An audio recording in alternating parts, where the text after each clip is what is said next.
Book 18.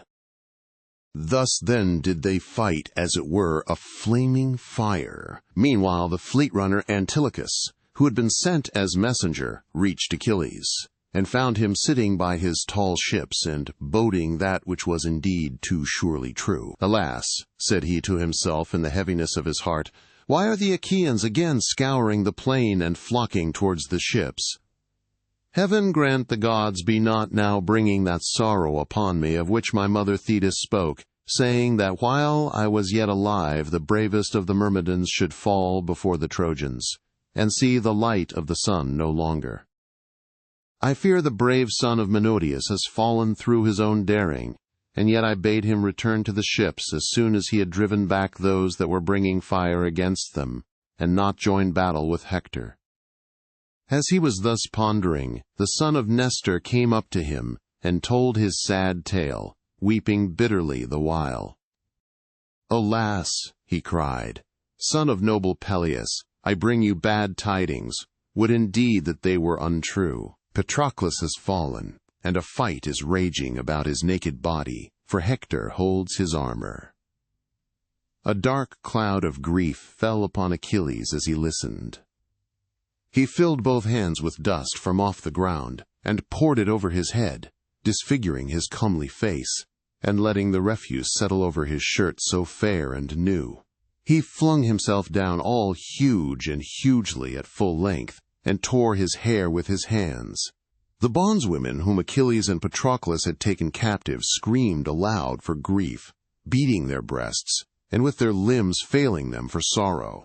Antilochus bent over him the while, weeping and holding both his hands as he lay groaning, for he feared that he might plunge a knife into his own throat. Then Achilles gave a loud cry, and his mother heard him as she was sitting in the depths of the sea by the old man her father, whereon she screamed, and all the goddesses, daughters of Nereus, that dwelt at the bottom of the sea, came gathering round her. There were Glauce Thalia, and Semedite, Nisaea Speotho, and dark-eyed Hale Simitho, Actea, and Limnoria Melite, Iaere Amphitho, and Agave Doto, and Protophorusa, and Dynamene Dexamene Amphinome, and Callianira Doris Panope, and the famous sea-nymph Galatea Nemertes, Absudes, and Callianassa.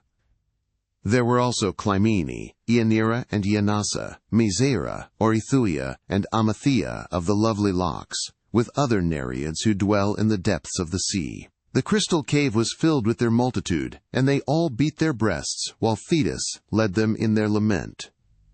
"Listen," she cried, "sisters, daughters of Nereus, that you may hear the burden of my sorrows. Alas, woe is me, woe in that I have borne the most glorious of offspring.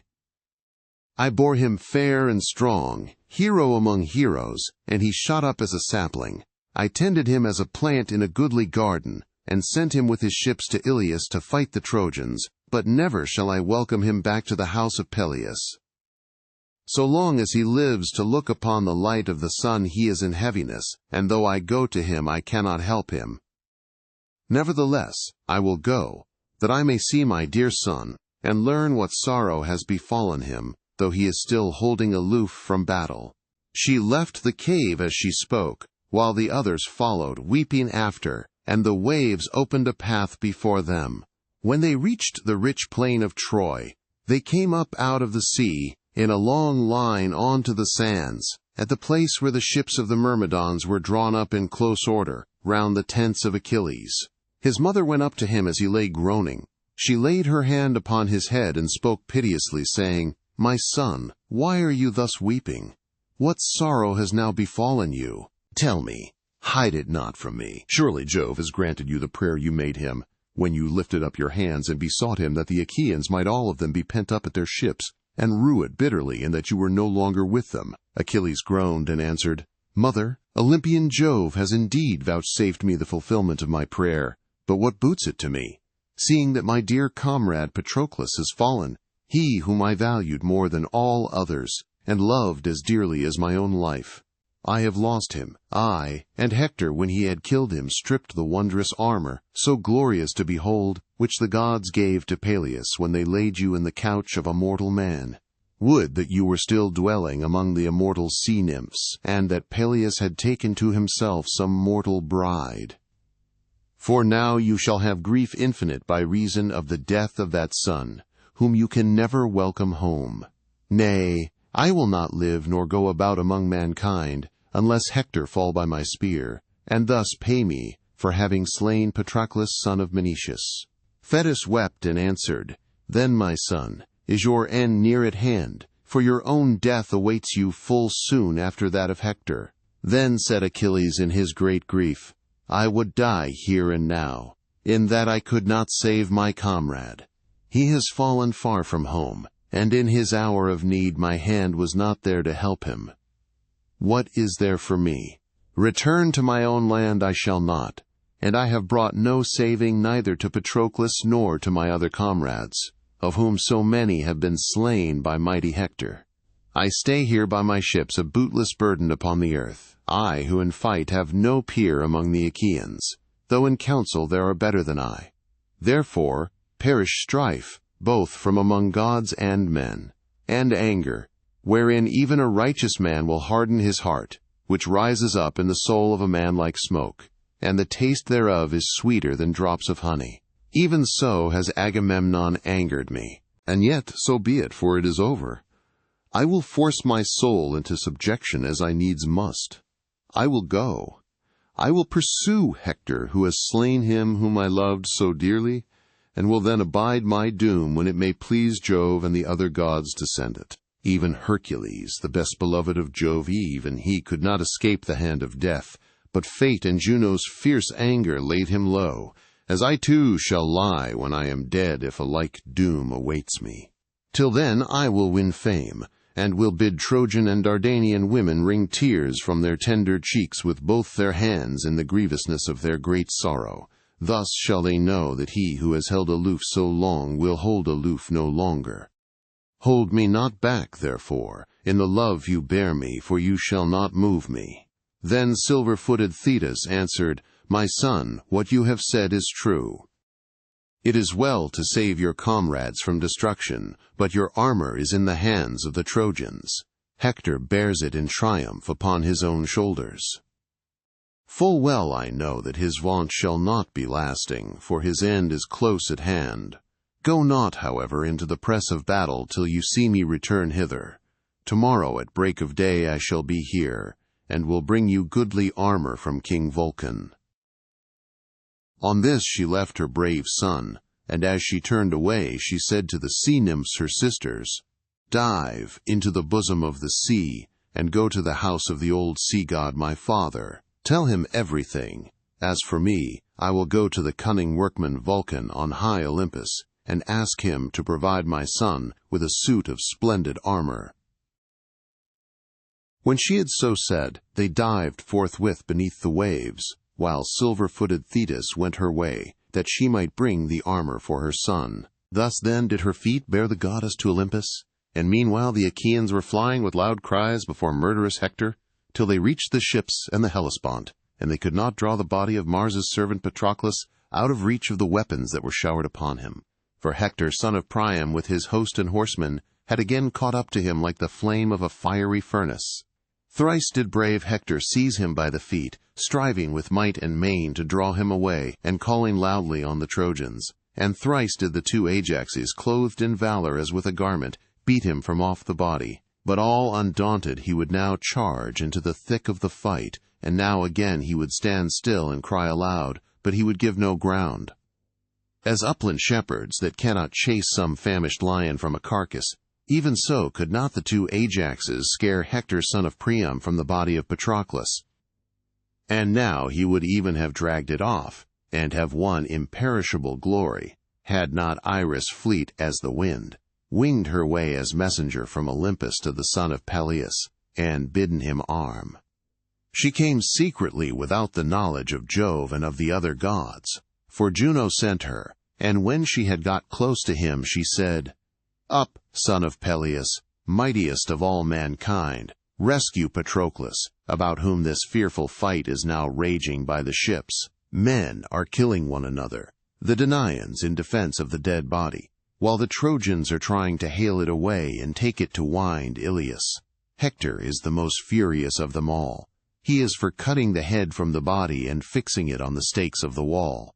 Up then, and bide here no longer. Shrink from the thought that Patroclus may become meat for the dogs of Troy. Shame on you, should his body suffer any kind of outrage."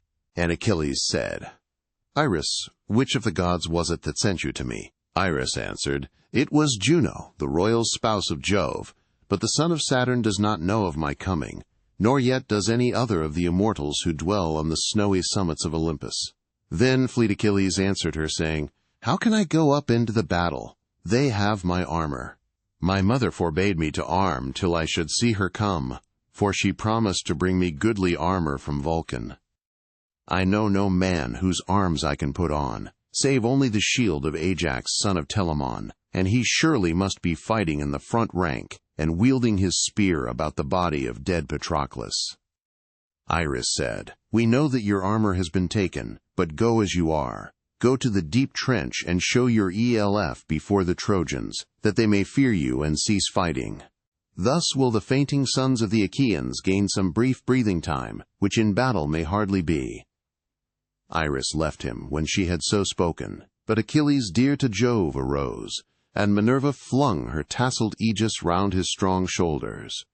She crowned his head with a halo of golden cloud from which she kindled a glow of gleaming fire. As the smoke that goes up into heaven from some city that is being beleaguered on an island, far out at sea, all day long do men sally from the city and fight their hardest, and at the going down of the sun the line of beacon fires blazes forth flaring high for those that dwell near them to behold. If so be that they may come with their ships and succor them, even so did the light flare from the head of Achilles, as he stood by the trench going beyond the wall, but he aid not join the Achaeans, for he heeded the charge which his mother laid upon him. There did he stand and shout aloud. Minerva also raised her voice from afar, and spread terror unspeakable among the Trojans, ringing as the note of a trumpet that sounds alarm then the foe is at the gates of a city. Even so brazen was the voice of the son of Aeacus, and when the Trojans heard its clarion tones they were dismayed. The horses turned back with their chariots, for they boded mischief, and their drivers were awestruck by the steady flame which the grey-eyed goddess had kindled above the head of the great son of Peleus. Thrice did Achilles raise his loud cry as he stood by the trench, and thrice were the Trojans and their brave allies thrown into confusion, whereon 12 of their noblest champions fell beneath the wheels of their chariots and perished by their own spears. The Achaeans, to their great joy, then drew Patroclus out of reach of the weapons, and laid him on a litter. His comrades stood mourning round him, and among them fleet Achilles, who wept bitterly as he saw his true comrade lying dead upon his bier. He had sent him out with horses and chariots into battle, but his return he was not to welcome. Then Juno sent the busy sun, loath though he was, into the waters of Oceanus. So he set, and the Achaeans had rest from the tug and turmoil of war. Now the Trojans, when they had come out of the fight, unyoked their horses, and gathered in assembly before preparing their supper. They kept their feet, nor would any dare to sit down, for fear had fallen upon them all because Achilles had shown himself after having held aloof so long from battle. Polydamas son of Panthus was first to speak, a man of judgment, who alone among them could look both before and after. He was comrade to Hector, and they had been born upon the same night. With all sincerity and goodwill, therefore, he addressed them thus: "Look to it well, my friends. I would urge you to go back now to your city, and not wait here by the ships till morning, for we are far from our walls. So long as this man was at enmity with Agamemnon, the Achaeans were easier to deal with, and I would have gladly camped by the ships in the hope of taking them. But now I go in great fear of the fleet son of Peleus. He is so daring that he will never bide here on the plain, whereon the Trojans and Achaeans fight with equal valor, but he will try to storm our city and carry off our women. Do then as I say, and let us retreat. For this is what will happen. The darkness of night will for a time stay the son of Peleus, but if he find us here in the morning when he sallies forth in full armor, we shall have knowledge of him in good earnest. Glad indeed will he be who can escape and get back to Ilias, and many a Trojan will become meat for dogs and vultures, may I never live to hear it. If we do as I say, little though we may like it, we shall have strength in council during the night, and the great gates with the doors that close them will protect the city. At dawn we can arm and take our stand on the walls. He will then rue it if he sallies from the ships to fight us. He will go back when he has given his horses their fill of being driven all whithers under our walls, and will be in no mind to try and force his way into the city. Neither will he ever sack it. Dogs shall devour him ere he do so. Hector looked fiercely at him and answered, Polydamas, your words are not to my liking, in that you bid us go back and be pent within the city. Have you not had enough of being cooped up behind walls? In the old days, the city of Priam was famous the whole world over for its wealth of gold and bronze, but our treasures are wasted out of our houses, and much goods have been sold away to Phrygia and fair Meonia. For the hand of Jove has been laid heavily upon us. Now, therefore, that the son of scheming Saturn has vouchsafed me to win glory here and to hem the Achaeans in at their ships, prate no more in this fool's wise among the people. You will have no man with you, it shall not be. Do all of you as I now say. Take your suppers in your companies throughout the host, and keep your watches, and be wakeful every man of you. If any Trojan is uneasy about his possessions, let him gather them, and give them out among the people. Better let these, rather than the Achaeans, have them. At daybreak we will arm and fight about the ships. Granted that Achilles has again come forward to defend them, let it be as he will, but it shall go hard with him. I shall not shun him, but will fight him, to fall or conquer. The god of war deals out like measure to all, and the slayer may yet be slain. Thus spoke Hector, and the Trojans, fools that they were, shouted in applause, for Pallas Minerva had robbed them of their understanding. They gave ear to Hector with his evil counsel, but the wise words of Polydamas no man would heed. They took their supper throughout the host, and meanwhile through the whole night the Achaeans mourned Patroclus, and the son of Peleus led them in their lament. He laid his murderous hands upon the breast of his comrade, groaning again and again, as a bearded lion when a man who is chasing deer has robbed him of his young in some dense forest. When the lion comes back, he is furious, and searches dingle and dell to track the hunter if he can find him, for he is mad with rage. Even so with many a sigh did Achilles speak among the Myrmidons, saying, Alas, vain were the words with which I cheered the hero Menoetius in his own house. I said that I would bring his brave son back again to Oppius, after he had sacked Ilias, and taken his share of the spoils. But Jove does not give all men their heart's desire. The same soil shall be reddened here at Troy by the blood of us both, for I too shall never be welcomed home by the old knight Peleus, nor by my mother Thetis, but even in this place shall the earth cover me. Nevertheless, O Patroclus, now that I am left behind you, I will not bury you, till I have brought hither the head and armor of mighty Hector, who has slain you. 12 noble sons of Trojans will I behead before your bier to avenge you. Till I have done so, you shall lie as you are by the ships, and fair women of Troy and Dardanus, whom we have taken with spear and strength of arm when we sacked men's goodly cities, shall weep over you both night and day. Then Achilles told his men to set a large tripod upon the fire, that they might wash the clotted gore from off Patroclus.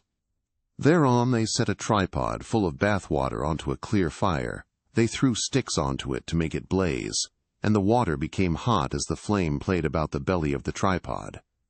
When the water in the cauldron was boiling, they washed the body, anointed it with oil, and closed its wounds with ointment that had been kept 9 years. Then they laid it on a bier and covered it with a linen cloth from head to foot, and over this they laid a fair white robe. Thus all night long did the Myrmidons gather round Achilles to mourn Patroclus. Then Jove said to Juno his sister-wife, So, Queen Juno, you have gained your end, and have roused fleet Achilles. One would think that the Achaeans were of your own flesh and blood. And Juno answered, Dread son of Saturn, why should you say this thing? May not a man, though he be only mortal, and knows less than we do what he can for another person? And shall not I, foremost of all goddesses, both by descent and as wife to you who reign in heaven, devise evil for the Trojans if I am angry with them? Thus did they converse. Meanwhile Thetis came to the house of Vulcan, imperishable, star-bespangled, fairest of the abodes in heaven, a house of bronze wrought by the lame god's own hands. She found him busy with his bellows, sweating and hard at work, for he was making 20 tripods that were to stand by the wall of his house, and he set wheels of gold under them, all that they might go of their own selves to the assemblies of the gods, and come back again. Marvels indeed to see. They were finished all but the ears of cunning workmanship, which yet remained to be fixed to them. These he was now fixing, and he was hammering at the rivets. While he was thus at work, silver-footed Thetis came to the house. Charis, of graceful headdress, wife to the far-famed lame god, came towards her as soon as she saw her, and took her hand in her own, saying, "Why have you come to our house, Thetis? Honored and ever welcome, for you do not visit us often.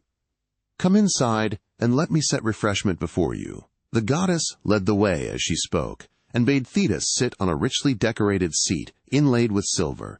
There was a footstool also under her feet. Then she called Vulcan, and said, "Vulcan, come here, Thetis wants you." And the far-famed lame god answered, "Then it is indeed an august and honored goddess who has come here. She it was that took care of me when I was suffering from the heavy fall which I had, through my cruel mother's angers, for she would have got rid of me because I was lame. It would have gone hardly with me had not Eurynome, daughter of the ever-encircling waters of Oceanus, and Thetis, taken me to their bosom. 9 years did I stay with them, and many beautiful works in bronze, brooches, spiral armlets, cups, and chains did I make for them in their cave, with the roaring waters of Oceanus foaming as they rushed ever past it. And no one knew, neither of gods nor men, save only Thetis and Eurynome, who took care of me. If, then, Thetis has come to my house, I must make her due requital for having saved me. Entertain her, therefore, with all hospitality, while I put by my bellows and all my tools." On this the mighty monster hobbled off from his anvil, his thin legs plying lustily under him. He set the bellows away from the fire, and gathered his tools into a silver chest. Then he took a sponge and washed his face and hands, his shaggy chest and brawny neck. He donned his shirt, grasped his strong staff, and limped towards the door. There were golden handmaids also who worked for him, and were like real young women, with sense and reason, voice also and strength, and all the learning of the immortals. These busied themselves as the king bade them, while he drew near to Thetis, seated her upon a goodly seat, and took her hand in his own, saying, "Why have you come to our house, Thetis honored and ever welcome, for you do not visit us often? Say what you want, and I will do it for you at once if I can, and if it can be done at all." Thetis wept and answered, "Vulcan, is there another goddess in Olympus whom the son of Saturn has been pleased to try with so much affliction as he has me?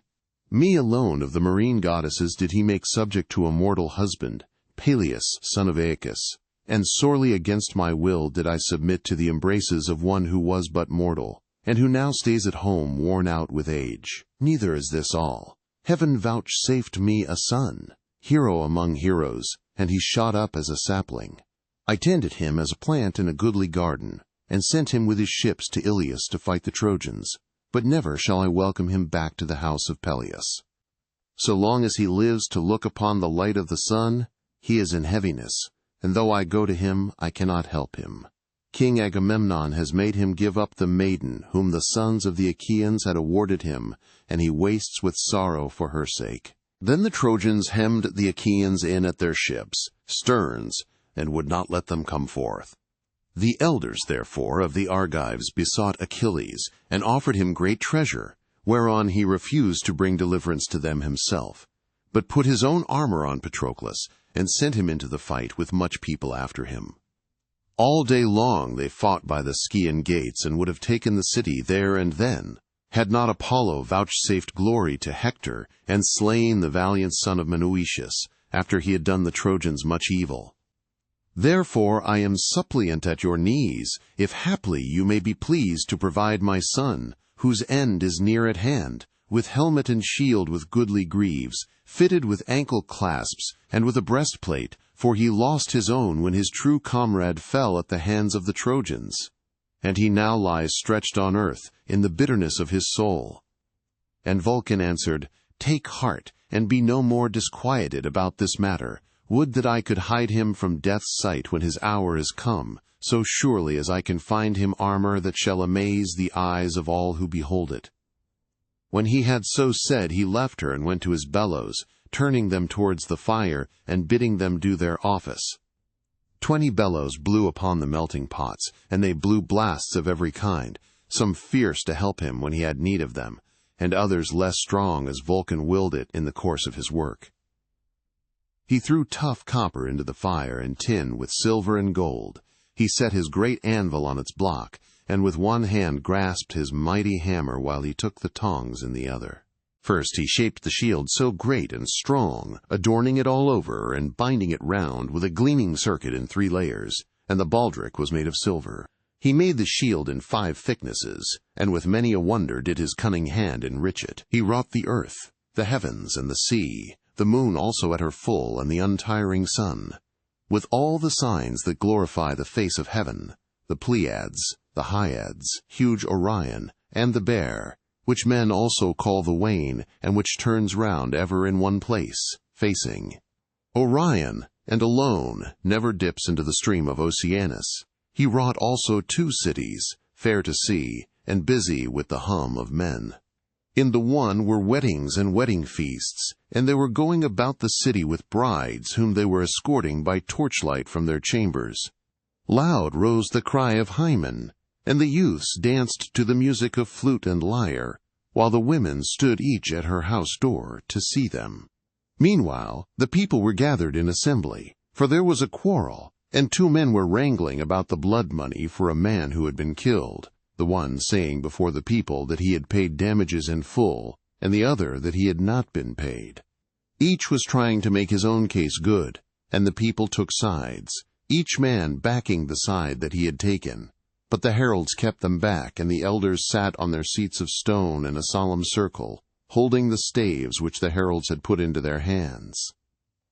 Then they rose, and each in his turn gave judgment, and there were 2 talents laid down, to be given to him whose judgment should be deemed the fairest. About the other city there lay encamped 2 hosts in gleaming armor, and they were divided whether to sack it, or to spare it, and accept the half of what it contained. But the men of the city would not yet consent, and armed themselves for a surprise. Their wives and little children kept guard upon the walls, and with them were the men who were past fighting through age. But the others sallied forth with Mars and Pallas Minerva at their head, both of them wrought in gold and clad in golden raiment, great and fair with their armor as befitting gods, while they that followed were smaller. When they reached the place where they would lay their ambush, it was on a river bed, to which livestock of all kinds would come from far and near to water.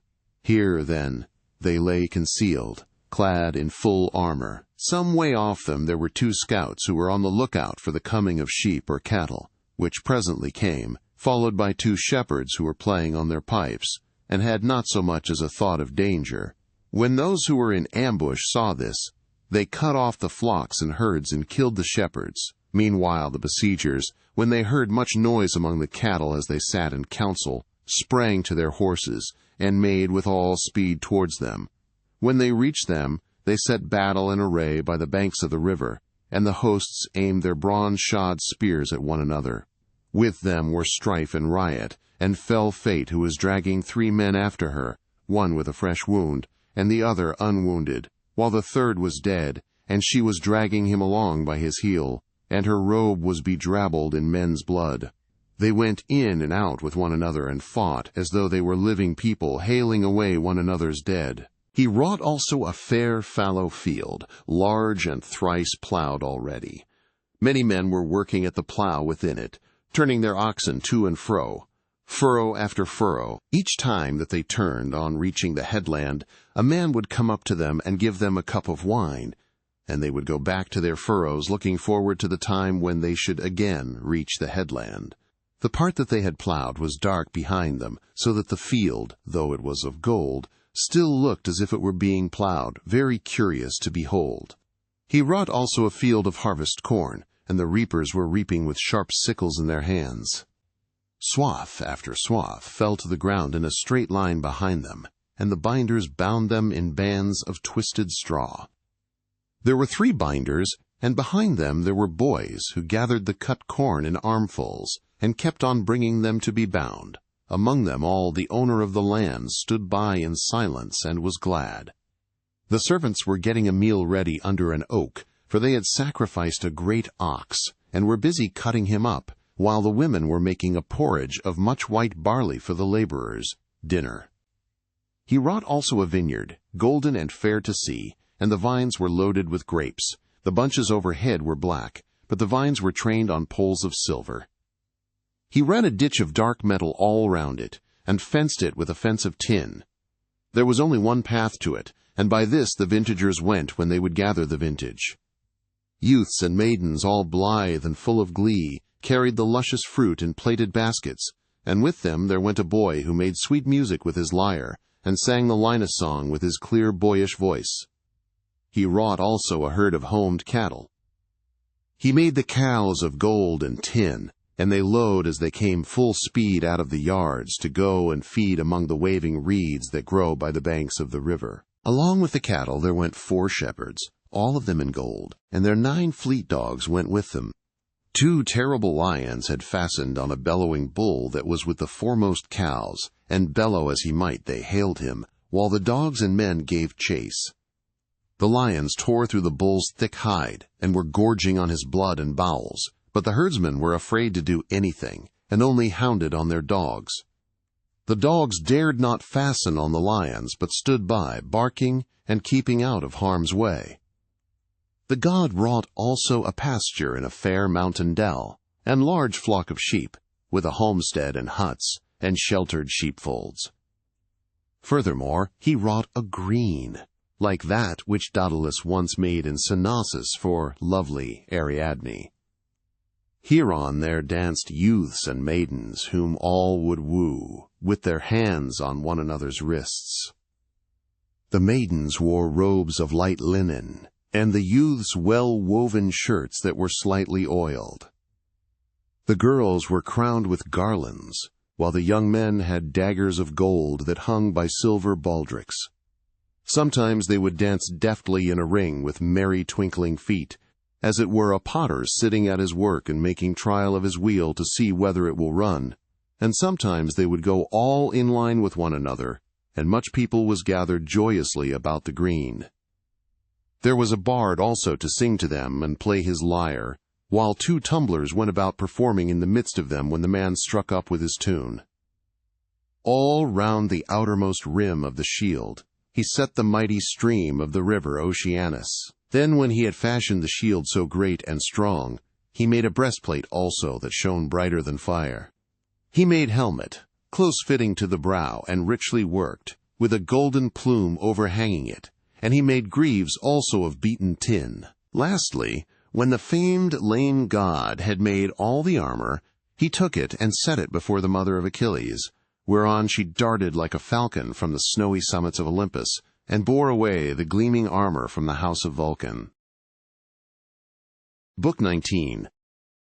Now when Dawn in robe of saffron was hasting from the streams of Oceanus to bring light to mortals and immortals, Thetis reached the ships with the armor that the god had given her. She found her son fallen about the body of Patroclus, and weeping bitterly.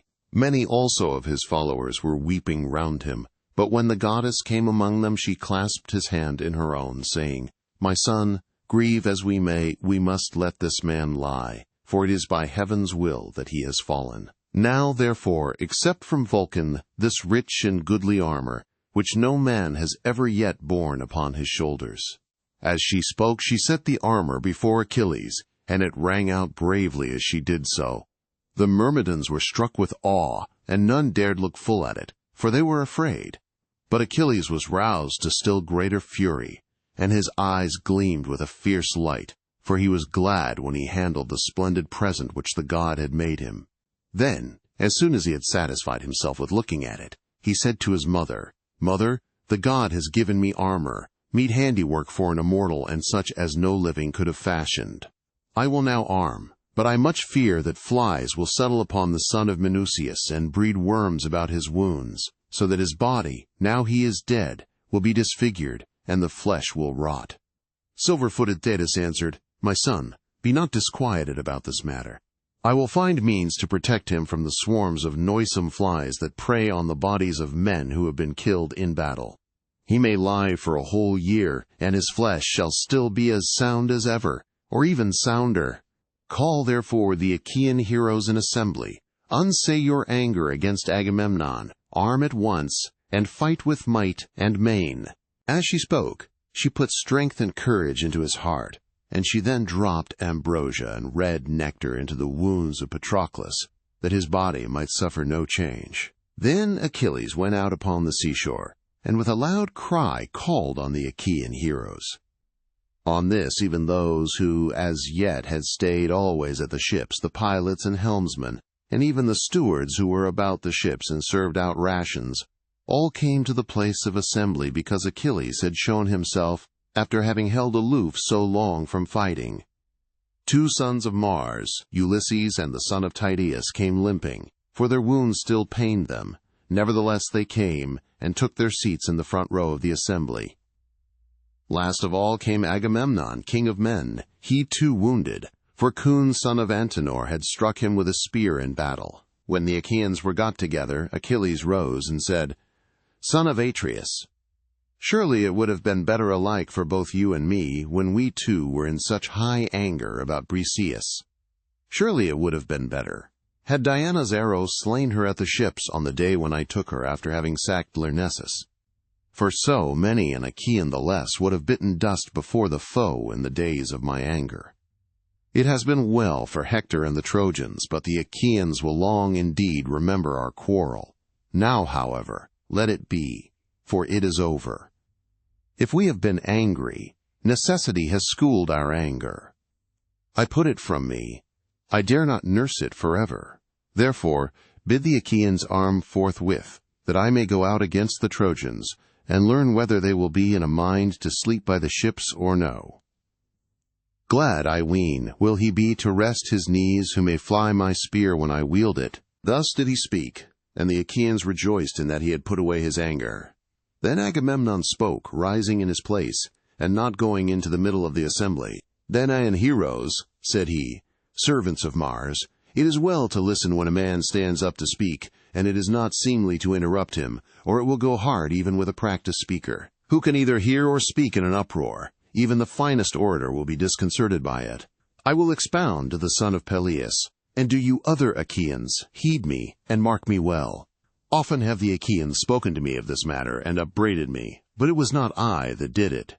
Jove and fate and Erinnys that walks in darkness struck me mad when we were assembled on the day that I took from Achilles the meed that had been awarded to him. What could I do? All things are in the hand of heaven, and Folly, eldest of Jove's daughters, shuts men's eyes to their destruction. She walks delicately, not on the solid earth, but hovers over the heads of men to make them stumble or to ensnare them. Time was when she fooled Jove himself, who they say is greatest, whether of gods or men, for Juno, woman though she was, beguiled him on the day when Alcmena was to bring forth mighty Hercules in the fair city of Thebes. He told it out among the gods, saying, "Hear me, all gods and goddesses, that I may speak even as I am minded. This day shall an Ilithuia, helper of women who are in labor, bring a man-child into the world who shall be lord over all that dwell about him who are of my blood and lineage." Then said Juno, all crafty and full of guile, "You will play false, and will not hold to your word. Swear me, O Olympian, swear me a great oath, that he who shall this day fall between the feet of a woman shall be lord over all that dwell about him who are of your blood and lineage." Thus she spoke, and Jove suspected her not, but swore the great oath, to his much ruing thereafter. For Juno darted down from the high summit of Olympus, and went in haste to Achaean Argos, where she knew that the noble wife of Sthenelus, son of Perseus, then was.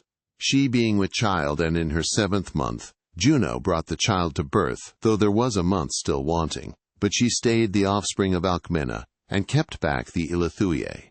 Then she went to tell Jove the son of Saturn, and said, "Father Jove, Lord of the lightning, I have a word for your ear.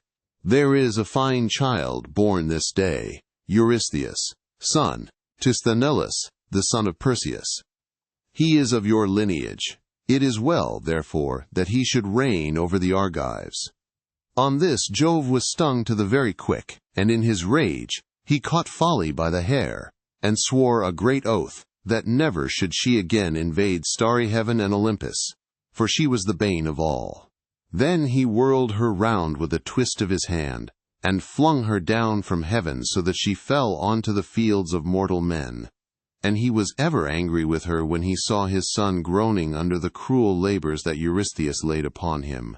Even so did I grieve when mighty Hector was killing the Argives at their ships, and all the time I kept thinking of Folly, who had so baned me. I was blind, and Jove robbed me of my reason. I will now make atonement, and will add much treasure by way of amends. Go therefore into battle, you and your people with you. I will give you all that Ulysses offered you yesterday in your tents. Or if it so please you, wait, though you would fain fight at once, and my squires shall bring the gifts from my ship, that you may see whether what I give you is enough." And Achilles answered, "Son of Atreus, king of men, Agamemnon, you can give such gifts as you think proper, or you can withhold them. It is in your own hands. Let us now set battle in array. It is not well to tarry talking about trifles, for there is a deed which is as yet to do. Achilles shall again be seen fighting among the foremost, and laying low the ranks of the Trojans. Bear this in mind, each one of you, when he is fighting." Then Ulysses said, "Achilles, godlike and brave, send not the Achaeans thus against Iliad to fight the Trojans fasting, for the battle will be no brief one, when it is once begun, and heaven has filled both sides with fury. Bid them first take food, both bread and wine, by the ships, for in this there is strength and stay. No man can do battle the livelong day to the going down of the sun if he is without food. However much he may want to fight, his strength will fail him before he knows it. Hunger and thirst will find him out, and his limbs will grow weary under him. But a man can fight all day if he is full fed with meat and wine.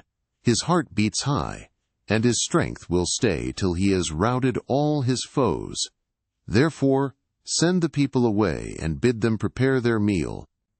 King Agamemnon will bring out the gifts in presence of the assembly, that all may see them, and you may be satisfied.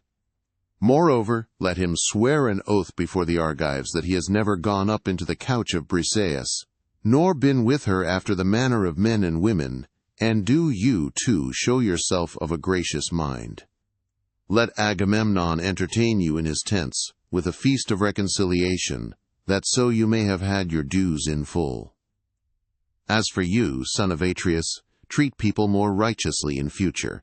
It is no disgrace even to a king that he should make amends if he was wrong in the first instance." And King Agamemnon answered, "Son of Laertes, your words please me well, for throughout you have spoken wisely. I will swear as you would have me do. I do so of my own free will, neither shall I take the name of heaven in vain. Let then Achilles wait, though he would fain fight at once, and do you others wait also till the gifts come from my tent, and we ratify the oath with sacrifice. Thus then do I charge you, take some noble young Achaeans with you, and bring from my tents the gifts that I promised yesterday to Achilles, and bring the women also. Furthermore, let Talthybius find me a boar from those that are with the host, and make it ready for sacrifice to Jove and to the sun."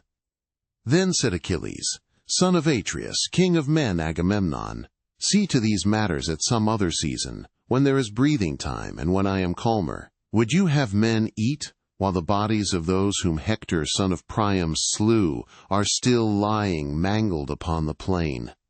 Let the sons of the Achaeans, say I, fight fasting and without food, till we have avenged them. Afterwards, at the going down of the sun, let them eat their fill. As for me, Patroclus is lying dead in my tent, all hacked and hewn, with his feet to the door, and his comrades are mourning round him. Therefore I can take thought of nothing save only slaughter and blood, and the rattle in the throat of the dying." Ulysses answered, "Achilles, son of Peleus, mightiest of all the Achaeans. In battle you are better than I, and that more than a little. But in counsel I am much before you, for I am older and of greater knowledge. Therefore, be patient under my words. Fighting is a thing of which men soon surfeit, and when Jove, who is war's steward, weighs the upshot, it may well prove that the straw which our sickles have reaped is far heavier than the grain. It may not be that the Achaeans should mourn the dead with their bellies. Day by day men fall thick and threefold continually. When should we have respite from our sorrow? Let us mourn our dead for a day and bury them out of sight and mind, but let those of us who are left eat and drink, that we may arm and fight our foes more fiercely. In that hour let no man hold back, waiting for a second summons. Such summons shall bode ill for him who is found lagging behind at our ships. Let us rather sally as one man, and loose the fury of war upon the Trojans. When he had thus spoken, he took with him the sons of Nestor, with Meges son of Phyleus, Thoas, Meriones, Lycomedes son of Creontes, and Melanippus, and went to the tent of Agamemnon son of Atreus. The word was not sooner said than the deed was done. They brought out the 7 tripods which Agamemnon had promised, with the 20 metal cauldrons and the 12 horses. They also brought the women skilled in useful arts, 7 in number, with Briseis, which made 8. Ulysses weighed out the 10 talents of gold and then led the way back, while the young Achaeans brought the rest of the gifts and laid them in the middle of the assembly. Agamemnon then rose, and Talthybius, whose voice was like that of a god, came to him with the boar. The son of Atreus drew the knife which he wore by the scabbard of his mighty sword, and began by cutting off some bristles from the boar, lifting up his hands in prayer as he did so. The other Achaeans sat where they were all silent and orderly to hear the king. And Agamemnon looked into the vault of heaven and prayed, saying, I call Jove, the first and mightiest of all gods, to witness. I call also earth and sun and the Erinyes, who dwell below, and take vengeance on him who shall swear falsely that I have laid no hand upon the girl Briseis, neither to take her to my bed nor otherwise, but that she has remained in my tents inviolate. If I swear falsely, may heaven visit me with all the penalties which it metes out to those who perjure themselves. He cut the boar's throat as he spoke, whereon Talthybius whirled it round his head, and flung it into the wide sea to feed the fishes. Then Achilles also rose and said to the Argives, Father Jove, of a truth you blind men's eyes and bane them. The son of Atreus had not else stirred me to so fierce an anger, nor so stubbornly taken Briseis from me against my will. Surely Jove must have counseled the destruction of many an Argive. Go now, and take your food, that we may begin fighting. On this he broke up the assembly, and every man went back to his own ship.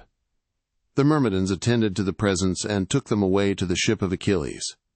They placed them in his tents, while the stablemen drove the horses in among the others.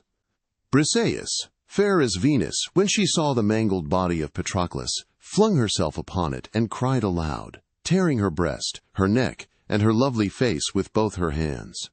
Beautiful as a goddess, she wept and said, Patroclus, dearest friend, when I went hence I left you living. I return, O prince, to find you dead. Thus do fresh sorrows multiply upon me one after the other. I saw him to whom my father and mother married me, cut down before our city, and my 3 own dear brothers perished with him on the self-same day. But you, Patroclus, even when Achilles slew my husband and sacked the city of noble minds, told me that I was not to weep, for you said you would make Achilles marry me, and take me back with him to Phthia. We should have a wedding feast among the Myrmidons. You were always kind to me, and I shall never cease to grieve for you. She wept as she spoke, and the women joined in her lament-making as though their tears were for Patroclus. But in truth each was weeping for her own sorrows. The elders of the Achaeans gathered round Achilles and prayed him to take food, but he groaned and would not do so. I pray you, said he, if any comrade will hear me, bid me neither eat nor drink, for I am in great heaviness, and will stay fasting even to the going down of the sun.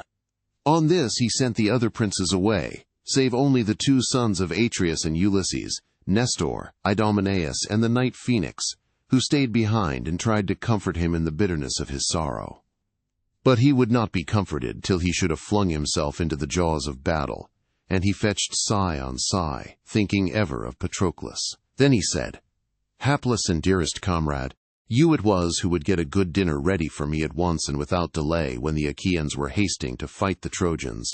Now, therefore, though I have meat and drink in my tents, yet will I fast for sorrow.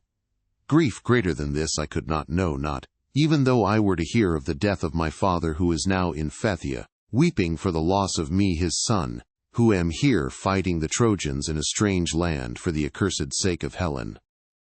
Nor yet though I should hear that my son is no more he who is being brought up in Scyrus, if indeed Neoptolemus is still living. Till now I made sure that I alone was to fall here at Troy away from Argos, while you were to return to Phthia. Bring back my son with you in your own ship, and show him all my property, my bondsmen, and the greatness of my house. For Peleus must surely be either dead, or what little life remains to him is oppressed alike with the infirmities of age, and ever-present fear, lest he should hear the sad tidings of my death." He wept as he spoke, and the elders sighed in concert, as each thought on what he had left at home behind him. The son of Saturn looked down with pity upon them, and said presently to Minerva, "My child, you have quite deserted your hero. Is he then gone so clean out of your recollection? There he sits by the ships, all desolate for the loss of his dear comrade. And though the others are gone to their dinner, he will neither eat nor drink. Go then and drop nectar and ambrosia into his breast, that he may know no hunger." With these words he urged Minerva, who was already of the same mind. She darted down from heaven into the air like some falcon sailing on his broad wings and screaming. Meanwhile the Achaeans were arming throughout the host. And when Minerva had dropped nectar and ambrosia into Achilles so that no cruel hunger should cause his limbs to fail him, she went back to the house of her mighty father. Thick as the chill snowflakes shed from the hand of Jove, and borne on the keen blasts of the north wind, even so thick did the gleaming helmets, the bossed shields, the strongly plated breastplates, and the ashen spears stream from the ships. The sheen pierced the sky. The whole land was radiant with their flashing armor, and the sound of the tramp of their treading rose from under their feet. In the midst of them all Achilles put on his armor. He gnashed his teeth, his eyes gleamed like fire, for his grief was greater than he could bear. Thus then, full of fury against the Trojans, did he don the gift of the god, the armor that Vulcan had made him. First he put on the goodly greaves fitted with ankle clasps, and next he did on the breastplate about his chest. He slung the silver-studded sword of bronze about his shoulders, and then took up the shield so great and strong that shone afar with a splendor as of the moon. As the light seen by sailors from out at sea, when men have lit a fire in their homestead high up among the mountains, but the sailors are carried out to sea by wind and storm far from the haven where they would be, even so did the gleam of Achilles' wondrous shield strike up into the heavens. He lifted the redoubtable helmet, and set it upon his head, from whence it shone like a star. And the golden plumes which Vulcan had set thick about the ridge of the helmet waved all around it. Then Achilles made trial of himself in his armor to see whether it fitted him, so that his limbs could play freely under it, and it seemed to buoy him up as though it had been wings. He also drew his father's spear out of the spear stand, a spear so great and heavy and strong that none of the Achaeans, save only Achilles, had strength to wield it.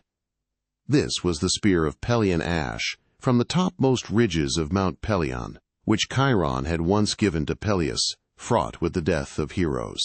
Automedon and Alcimus busied themselves with the harnessing of his horses. They made the bands fast about them, and put the bit in their mouths, drawing the reins back towards the chariot. Automedon, whip in hand, sprang up behind the horses, and after him Achilles mounted in full armor, resplendent as the sun-god Hyperion. Then with a loud voice he chided with his father's horses, saying, "Xanthus and Balius, famed offspring of Podarge, this time when we have done fighting, be sure and bring your driver safely back to the host of the Achaeans, and do not leave him dead on the plain as you did Patroclus." Then fleet Xanthus answered under the yoke, for white-armed Juno had endowed him with human speech, and he bowed his head till his mane touched the ground as it hung down from under the yoke-band. "Dread Achilles," said he, "we will indeed save you now, but the day of your death is near, and the blame will not be ours, for it will be heaven and stern fate that will destroy you. Neither was it through any sloth or slackness on our part that the Trojans stripped Patroclus of his armor. It was the mighty god whom lovely Leto bore that slew him as he fought among the foremost, and vouchsafed a triumph to Hector. We too can fly as swiftly as Zephyrus, who they say is fleetest of all winds. Nevertheless, it is your doom to fall by the hand of a man and of a god." When he had thus said, the Erinyes stayed his speech, and Achilles answered him in great sadness, saying, "Why, O Xanthus, do you thus foretell my death? You need not do so, for I well know that I am to fall here, far from my dear father and mother. None the more, however, shall I stay my hand till I have given the Trojans their fill of fighting." So saying, with a loud cry he drove his horses to the front,